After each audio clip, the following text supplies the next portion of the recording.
21º dia. Protegendo sua igreja.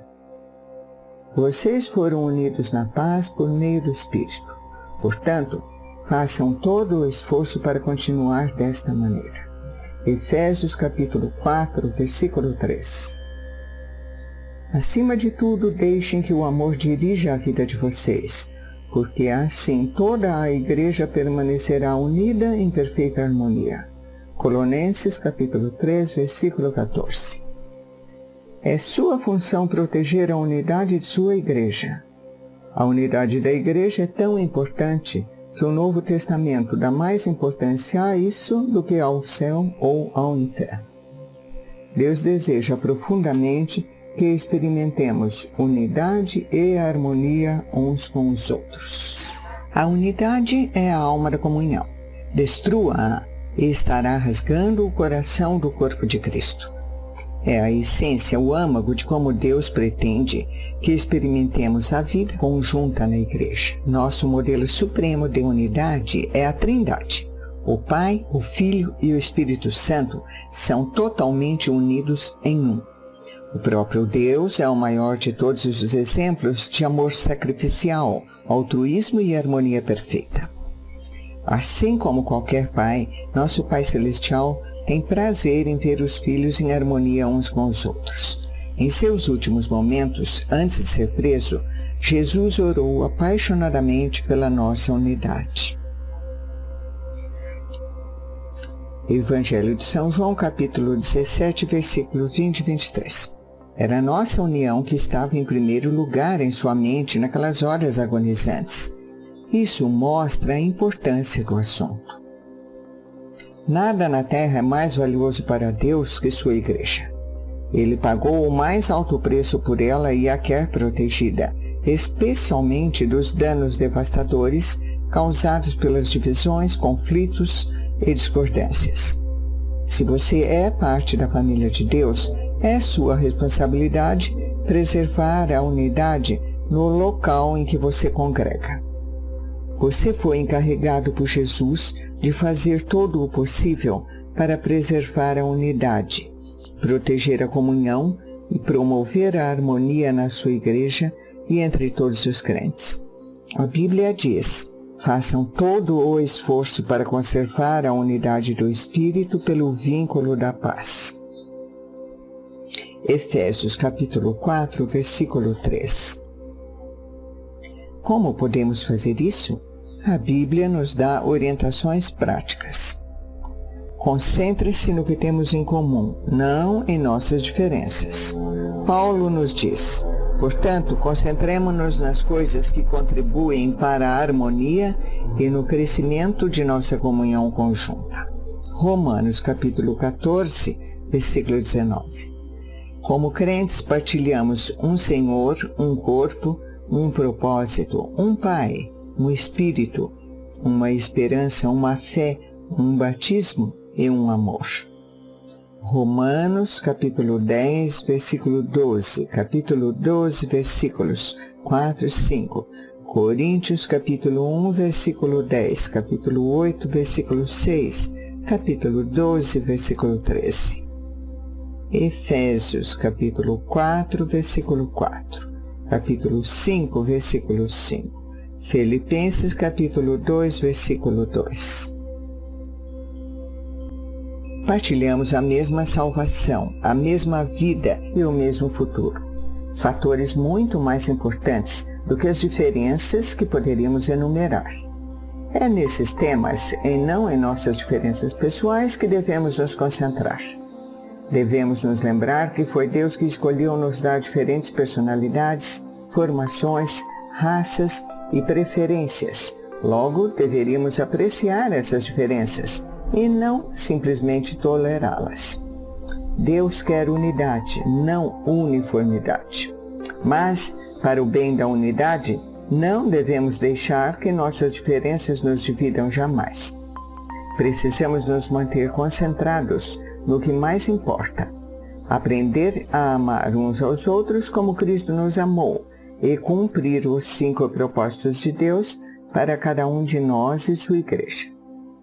O conflito é normalmente sinal de que o foco foi desviado para assuntos menos importantes, coisas que a Bíblia chama de assuntos controvertidos. Romanos capítulo 14, versículo 1, Timóteo capítulo 2, versículo 23.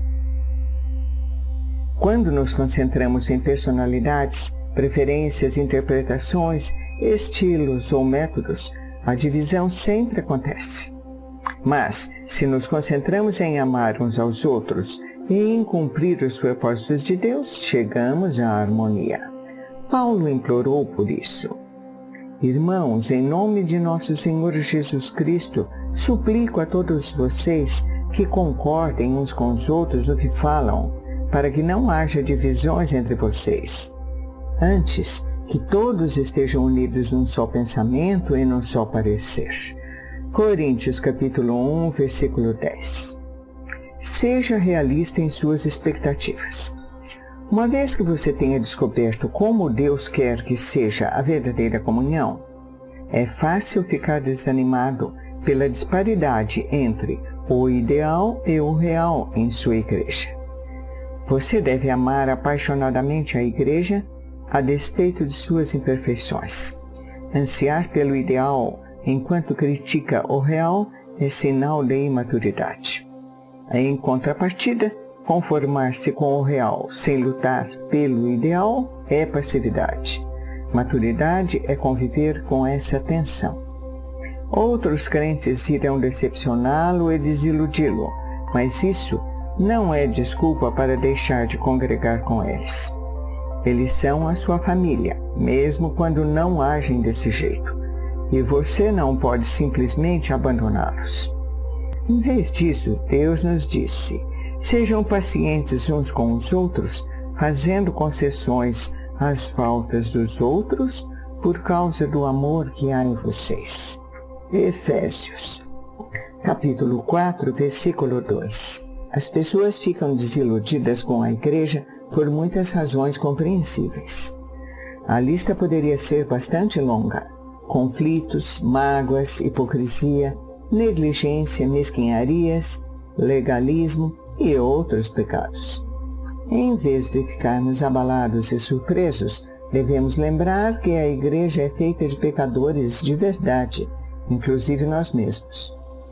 Por sermos pecadores, magoamos uns aos outros, às vezes intencionalmente e às vezes sem querer. Mas, em vez de deixarmos a igreja, precisamos ficar e solucionar o que for de alguma forma possível. A reconciliação, não a evasão, é a estrada para um caráter mais forte e para uma comunhão mais profunda. Divorciar-se da igreja ao primeiro sinal de decepção ou desilusão indica imaturidade. Deus tem coisas que quer ensinar a você e aos outros também.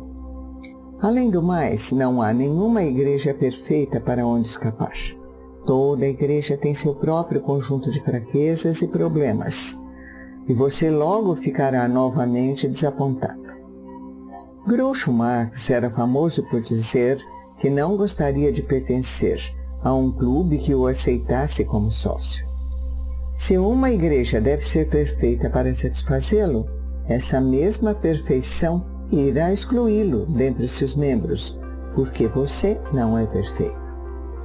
Dietrich Bonhoeffer, ministro alemão que foi martirizado por resistir aos nazistas, escreveu o clássico livro sobre comunhão.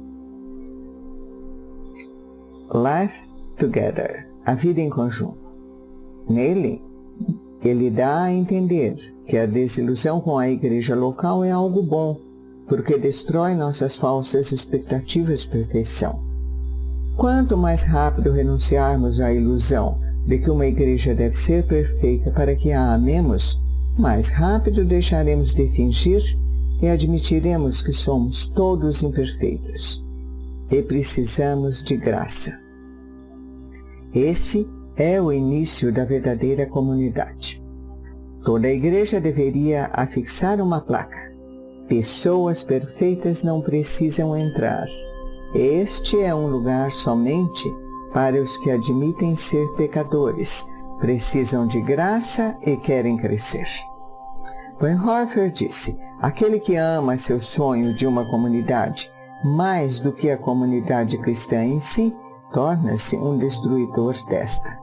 Se não dermos graças diariamente pela congregação cristã onde fomos colocados, mesmo quando não há nenhuma grande experiência, nenhuma riqueza a ser descoberta, mas apenas muita fraqueza, pouca fé e dificuldades, e, se ao contrário, continuamos nos queixando de que tudo é reles e insignificante, então impedimos que Deus permita a nossa congregação crescer.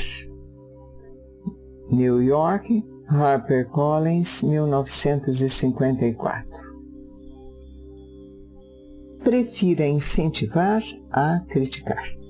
É sempre mais fácil ficar de lado e atirar pedras naqueles que estão servindo do que se envolver e contribuir. Deus nos adverte repetidamente que não critiquemos, comparemos ou julguemos uns aos outros. Romanos capítulo 14, versículo 13. Tiago capítulo 4, versículo 11. Efésios capítulo 4, versículo 29. Mateus capítulo 5, versículo 9. Tiago capítulo 5, versículo 9. Quando você critica o que outro crente está fazendo na fé e com sincera convicção, está interferindo nos assuntos de Deus. Que direito você tem de criticar o servo de alguém? Somente Deus pode decidir se ele está fazendo o que é certo. Romanos capítulo 14, versículo 4. Paulo acrescenta que não devemos julgar ou desprezar crentes com convicções distintas das nossas. Por que, então, você critica as ações de seu irmão? Por que tenta fazer com que ele pareça pequeno? Todos seremos julgados um dia, não com base nos padrões uns dos outros, nem mesmo por nossos próprios padrões, mas pelo julgamento de Deus. Romanos capítulo 14, versículo 10. Sempre que eu julgo outro crente, 4 coisas acontecem instantaneamente. Perco minha comunhão com Deus, exponho meu próprio orgulho e insegurança, coloco-me em uma situação pela qual serei julgado por Deus e prejudico a comunhão da igreja. Um espírito crítico é um vício dispendioso. A Bíblia chama Satanás de acusador de nossos irmãos. Apocalipse capítulo 12, versículo 10. Culpar e criticar os membros da família de Deus, queixando-se deles, é trabalho do diabo. No momento em que fazemos o mesmo, estamos sendo ludibriados para fazer o trabalho de Satanás. Lembre-se, os outros cristãos, não importa quanto você discorde deles, não são o verdadeiro inimigo. Todo o tempo que desperdiçamos comparando ou criticando outros crentes é um tempo que deveríamos ter usado na edificação da unidade da congregação. A Bíblia diz: estejamos unidos no emprego de toda a nossa energia para nos harmonizarmos uns com os outros, ajudando os outros com palavras encorajadoras, não os colocando para baixo por lhes apontar as faltas. Romanos capítulo 14, versículo 19. Recuse dar ouvidos a fofocas. Fofocar é transmitir informações quando você nem é parte do problema nem parte da solução. Você sabe que espalhar fofocas é errado e não deve nem ouvi-las se quiser proteger sua igreja. Ouvir uma fofoca é como receptar mercadoria roubada. Isso o faz igualmente culpado pelo crime. Quando alguém começar a fofocar em seu ouvido, tenha a coragem de dizer: por favor, pare, não preciso saber disso. Você já falou diretamente com a pessoa? Pessoas que fofocam para você também irão fofocar sobre você. Tais pessoas não são confiáveis. Se você dá ouvidos a fofocas, Deus diz que você é um criador de casos. Provérbios, capítulo 17, versículo 4, capítulo 16, versículo 28, capítulo 26, versículo 20, capítulo 25, versículo 9, capítulo 20, versículo 19. Criadores de caso, ouvem criadores de caso. Provérbios, capítulo 17, versículo 4. Esses são os que dividem igrejas, pensando apenas em si mesmos. Judas, capítulo 19. É triste que no rebanho de Deus as maiores feridas venham das outras ovelhas e não de lobos. Paulo alertou sobre os cristãos canibais que devoram uns aos outros e destroem a comunhão. Gálatas capítulo 5, versículo 15. A Bíblia diz que esse tipo de encrenqueiro deve ser evitado. A difamação revela segredos, portanto, fique longe de quem é o falador. Provérbios capítulo 20, versículo 19. A forma mais rápida de pôr fim a um conflito, seja em uma igreja, seja em um grupo pequeno, é carinhosamente enfrentar os que estão fofocando e insistir em que parem. Salomão destacou que uma fogueira se apaga quando acaba a lenha. Da mesma maneira, as brigas acabam quando o brigão e implicante é separado do grupo. Provérbios capítulo 26, versículo 20. Pratique os métodos de Deus para a solução de conflitos. Além dos princípios mencionados no capítulo anterior, Jesus deu à igreja um processo simples dividido em 3 etapas.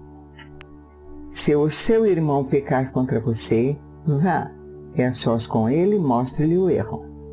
Se ele o ouvir, você ganhou o seu irmão. Mas, se ele não o ouvir, leve consigo mais 1 ou 2 outros, de modo que qualquer acusação seja confirmada pelo depoimento de 2 ou 3 testemunhas. Se ele se recusar a ouvi-los, conte à igreja. Mateus capítulo 18, versículos 15 e 17a. Em meio a um conflito, temos a tentação de nos queixar a terceiros, em vez de, corajosamente, falar a verdade de maneira amorosa à pessoa com quem estamos aborrecidos. Isso só torna o assunto mais grave. Em vez disso, você deve ir diretamente à pessoa envolvida. O confronto, em particular, é sempre o primeiro passo, e você deve tomá-lo o mais rapidamente possível. Se você não for capaz de resolver as coisas somente entre os dois, o próximo passo é levar 1 ou 2 testemunhas para ajudarem a confirmar o problema e reconciliar o relacionamento. E o que fazer se a pessoa ainda persistir teimosamente? Jesus ordena que se leve o assunto à igreja. E se a pessoa ainda assim te recusar a escutar, você deve tratá-la como a um incrédulo. Mateus capítulo 18, versículo 17. Coríntios capítulo 5, versículo 5. Apoie o seu pastor e os líderes. Não existe um líder perfeito, mas Deus dá aos líderes a responsabilidade e a autoridade para que mantenham a unidade da igreja. Durante conflitos interpessoais, esse é um trabalho ingrato. Pastores têm, frequentemente, a desagradável tarefa de agir como mediadores entre membros magoados e imaturos que estão em conflito. Eles também receberam a impossível tarefa de tentar fazer que todos fiquem felizes, o que nem Jesus conseguiu fazer. A Bíblia é clara sobre como devemos nos relacionar com aqueles que nos servem. Sejam sensíveis a seus líderes pastorais. Ouçam seus conselhos. Eles estão atentos à condição de vida de vocês e trabalham sob a restrita supervisão de Deus. Contribuam para a alegria de sua liderança e não para os sobrecarregar. Por que tornar as coisas difíceis para eles? Hebreus capítulo 13, versículo 17. Os pastores algum dia estarão perante Deus e terão de prestar contas de como zelaram por você. Eles cuidam de vocês como quem deve prestar contas, Hebreus capítulo 13, versículo 17. Mas você também terá de prestar contas. Você prestará contas a Deus sobre a forma que seguiu seus líderes. A Bíblia dá aos pastores instruções específicas sobre como lidar com pessoas desagregadoras no meio da congregação. Eles devem evitar discussões e ensinar gentilmente o contrário, enquanto oram para que elas mudem. Devem admoestar os que são polêmicos, rogar por harmonia e unidade, repreender os que forem desrespeitosos com a liderança e remover os desagregadores da igreja, caso não considerem os dois avisos. Timóteo capítulo 2, versículos 14, 23, 26. Filipenses capítulo 4, versículo 2. Tito capítulo 2, versículo 15. Capítulo 3, versículos 2, 10, 11. Protegemos a congregação quando honramos os que nos servem como líderes. Os pastores e os anciãos necessitam de nossas orações, incentivos, apreço e amor. Recebemos as seguintes orientações. Agora lhes pedimos, irmãos, que tenham consideração para com os que se esforçam no trabalho entre vocês, que os lideram no Senhor e os aconselham. Tenham-nos na mais alta estima, com amor por causa do trabalho deles. Tessalonicenses, capítulo 5, versículos 12 e 13a. Eu o desafio a aceitar a responsabilidade de proteger e promover a união em sua igreja. Empenhe-se nisso com todo o seu esforço e Deus irá se agradar. Nem sempre será fácil. Algumas vezes você terá de fazer o que é melhor para o corpo e não para si mesmo, mostrando preferência pelos outros. Este é um dos motivos pelos quais Deus nos colocou em uma família eclesiástica, para aprendermos o altruísmo.